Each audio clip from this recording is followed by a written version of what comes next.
വിടുകയാണ്. ഇവിടുന്ന് ഞങ്ങൾ ബെർമിഹാമിൽ നിന്ന് മാഞ്ചസ്റ്റർ. അപ്പോൾ ലണ്ടനിൽ 4 ഡേയ്സിന് ശേഷം ഇവിടെ നല്ല ഒരു പോസിറ്റീവ് വൈബായിരുന്നു ലണ്ടനിൽ. ഞാൻ അതിൻ്റെ എല്ലാം വീഡിയോ അപ്ലോഡ് ചെയ്തിട്ടുണ്ട്. അവൻ ഡയറക്ഷൻ നോക്കുക, നമ്മുടെ ബസ് സ്റ്റോപ്പിലേക്ക് പോകുന്നത്. ബസ്സിൻ്റെ പെട്ടിയൊക്കെ പിടിച്ച് ഞാൻ പറഞ്ഞില്ലേ, നമുക്കിവിടെ ട്രാൻസ്പോർട്ട് എന്ന് പറഞ്ഞാൽ അങ്ങനെ നമ്മുടെ നാട്ടിൽ പോലെ ഓട്ടോയോ ഒന്നും ഇല്ല കേട്ടോ. അപ്പോൾ നമ്മളിങ്ങനെ നടന്ന് ബസ് സ്റ്റോപ്പിലോട്ട് പോവുക. ബസ്സിൽ കയറിയിട്ട് അവിടെ നിന്ന് ഇറങ്ങിയിട്ട് ട്രെയിനിലേക്ക് നടന്ന് പോകണം. ഇവിടെയുള്ളവരെല്ലാം വോക്ക് ചെയ്യും, കാരണം അതേ പറ്റുള്ളൂ. അല്ലാതെ സ്വന്തം കാറ് ഉള്ളവർക്ക് പോലും ലണ്ടൻ സിറ്റിയിൽ പറ്റില്ല, ഭയങ്കര ട്രാഫിക്കാണ്. പിന്നെ കുറേ ആൾക്കാർ സൈക്കിളൊക്കെ എടുക്കും, പക്ഷേ സൈക്കിളിലായാലും എക്സ്പെൻസാണ്. അപ്പോൾ വോക്കബിൾ ഡിസ്റ്റൻസൊക്കെ നടന്ന് തന്നെ എല്ലാവരും പോകും. പിന്നെ ഞാനുമൊക്കെ ജോലിക്ക് 3 കിലോമീറ്ററൊക്കെ നടക്കും. അപ്പോൾ എല്ലാവരും അങ്ങനെ തന്നെയാണ് ബസ് സ്റ്റോപ്പിലേക്ക് നടക്കുക. നമ്മുടെ പണ്ട് നാട്ടിൽ അങ്ങനെ അല്ലായിരുന്നു. പിന്നെ എല്ലാവരുടെയും വീട്ടുമുറ്റത്ത് കാറുകൾ വരാൻ തുടങ്ങിയത്. പക്ഷേ ഇവിടെ എല്ലാവരും നടന്നു പോവുക എന്നുള്ളതാണ്. അങ്ങനെ ഞങ്ങൾ നടന്നുകൊണ്ടിരിക്കുക ബസ് സ്റ്റോപ്പിലോട്ട്. ഇതാണ് ബസ്. പക്ഷേ ഇതിൽ ഭയങ്കര രക്ഷ. അപ്പം നമുക്ക് ഈ ബാഗൊക്കെ കൊണ്ട് കയറാൻ ഭയങ്കര ബുദ്ധിമുട്ടാണ്. ഇവിടെ ഈ മോർണിംഗ് ടൈം ആയതുകൊണ്ടേ, മോർണിംഗ് അല്ല, ഇപ്പോൾ 11 o'clock ആയി. സത്യം പറഞ്ഞാൽ 11:30 ആയി കേട്ടോ. ട്രാഫിക് റേവി സ്ട്രീറ്റ്. ഇവിടെ നിന്ന് ഞങ്ങൾ ബസ്സിൽ കയറാൻ പോകുന്നത്. ഓൾറെഡി ലേറ്റായി. ഞങ്ങൾ ട്രെയിൻ അവിടെ വെയിറ്റ് ചെയ്യുകയാണ്. ഞങ്ങളെ ട്രെയിൻ കിട്ടുമോ എന്നറിയില്ല. അങ്ങനെ അന്തം വിട്ട് നടക്കുന്ന കാഴ്ചയാണ് ഇത്. സ്റ്റേഷനിലാണ് നമ്മൾ പോകേണ്ടത്.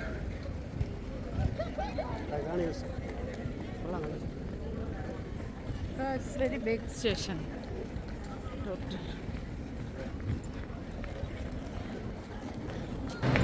വരാറായോ ട്രെയിൻ? ഇതാണോ? അയ്യോ, കുറേ ട്രെയിനുകൾ എടുക്കുന്നു. ഞങ്ങൾ ഇത്രയും ഓടിയിട്ടും ആ ട്രെയിൻ ഞങ്ങൾക്ക് കിട്ടിയില്ല എന്ന് പറഞ്ഞാൽ ഞങ്ങൾക്ക് ആ ട്രെയിനിൽ പോകാൻ കഴിയില്ലായിരുന്നു. ടിക്കറ്റ് ഇൻവാലിഡ് ആയിരുന്നു. 11:45 ട്രെയിനായിരുന്നു ബുക്ക് ചെയ്തിരുന്നത്. പക്ഷേ ഈ ട്രെയിൻ എന്ന് വെച്ചാൽ 12 o'clockൻ്റെയാണ്. അപ്പോൾ ഇനി അഗെയിൻ ടിക്കറ്റ് എടുക്കണം പുതുതായിട്ട്. പെർ ഹെഡ് 80 pounds ഞങ്ങൾക്ക് നഷ്ടമായി. ട്യൂബിൽ മാത്രമേ അങ്ങനെ നമുക്ക് ഏത് ട്രെയിനിൽ വേണമെങ്കിലും ടിക്കറ്റ് എടുത്താൽ കയറാൻ പറ്റുള്ളൂ. ഞങ്ങളുടെ ട്രെയിൻ മിസ്സായിപ്പോയി. അതായത് 11:14 ട്രെയിനായിരുന്നു. അപ്പോൾ സത്യമായിട്ട് വിചാരിച്ചിരുന്നത് നമുക്ക് അടുത്ത ട്രെയിനിൽ പോകാൻ പറ്റുമെന്ന്. ഇതിപ്പോൾ ലോങ് ഡിസ്റ്റൻസ് ട്രെയിൻ ആയതുകൊണ്ടായിരിക്കും. അപ്പോൾ അത് വാലിഡ് അല്ല എന്നവർ പറഞ്ഞു. ഇനി അഗൈൻ ബുക്ക് ചെയ്യണം. ആദ്യത്തെ ക്യാഷ് പോയി. കുഴപ്പമില്ല, എന്നാലും ഇതിപ്പോൾ പോകും, നമുക്ക് ഇതും കിട്ടത്തില്ല. ഇനി 12:45 ട്രെയിനുണ്ട്. ആവന്തി കണ്ടോ, Avanti express, west cost Avanti. ഇനി വീണ്ടും ഓൺലൈൻ ചെയ്യണം. Avanti west cost. അപ്പോൾ നമ്മൾ വീണ്ടും പോയി ബുക്ക് ചെയ്യാം.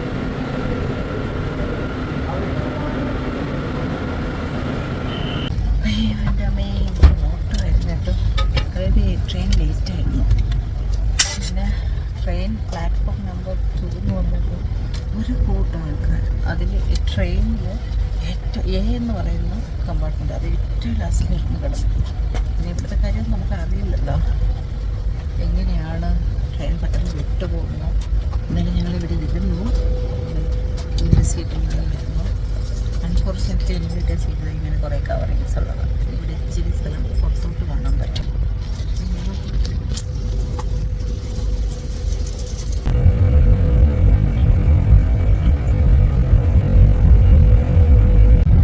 ഞാനിങ്ങനെ വീഡിയോ എടുത്തോണ്ടിരുന്നപ്പോൾ പെട്ടെന്ന് രംഗത്തിനകത്ത് കയറി. അപ്പോൾ ഇടിച്ചു പെട്ടെന്ന് ഇട്ടു. നല്ല പ്രകൃതി ഭംഗിയാണ്. വീഡിയോയിൽ നിന്ന് എത്ര കാണാൻ പറ്റുമെന്നറിയില്ല. ഭയങ്കര രസമുള്ള കിലോമീറ്ററുകളോളം കിടക്കുന്ന പിന്നെ കൃഷി സ്ഥലങ്ങളുണ്ട് കേട്ടോ. അത് കുറേയൊക്കെ നമുക്ക് ട്രെയിനിലിരുന്ന് കാണാൻ പറ്റും. പിന്നെ പശുക്കൾ നിറയെ നിൽപ്പുണ്ട്.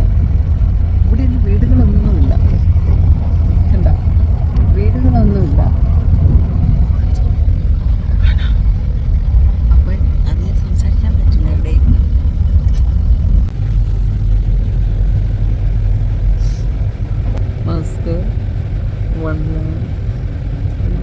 അങ്ങനെ ഞങ്ങൾ ബർമിഹാം സിറ്റി സ്റ്റേഷനിൽ ഇറങ്ങി. ഇതാണ് ഞങ്ങൾ വന്ന ട്രെയിൻ. അപ്പോൾ ഉടനെ തന്നെ അത് ക്ലീനിങ്ങിന് ആൾക്കാർ വരും. കണ്ടോ, Avanti west coast, Birmingham new street.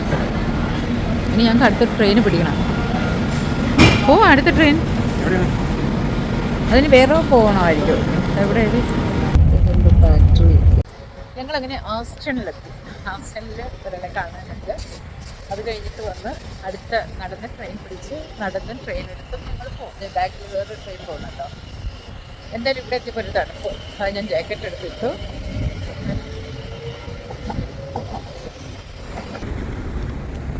Aston, ഇതാണ് ആസ്റ്റൺ. എന്തായാലും ലഞ്ച് കഴിച്ചിട്ട് പോകാമെന്ന് തീരുമാനിച്ചു. എൻ്റെ ഭാഗ്യത്തിന് അവിടെ റൈസ് ഉണ്ടായിരുന്നു കേട്ടോ. ഞാൻ വെജിറ്റേറിയൻ ഫുഡാണ് സെലക്ട് ചെയ്തത്. ചിക്കൻ റൈസ് ഉണ്ട്, എന്തായാലും റൈസ്, കുറച്ച് പനീർ കറി, അങ്ങനെ കുറച്ച് കാര്യങ്ങളുണ്ടായിരുന്നുണ്ട്. വളരെ ടേസ്റ്റോട് കൂടി തന്നെ ഞാൻ കഴിച്ചു. കാരണം കിട്ടാത്ത സ്ഥലത്ത് ചെല്ലുമ്പോൾ റൈസ് എനിക്കൊരു വീക്ക്നെസ്സാണ്. അങ്ങനെ ഇത് വെജിറ്റബിൾ കട്ട്ലറ്റ് പോലൊരു സാധനമാണ്. പിന്നെ പാലക് പനീർ, അങ്ങനെയൊക്കെ കുറേ ഉണ്ടായിരുന്നു.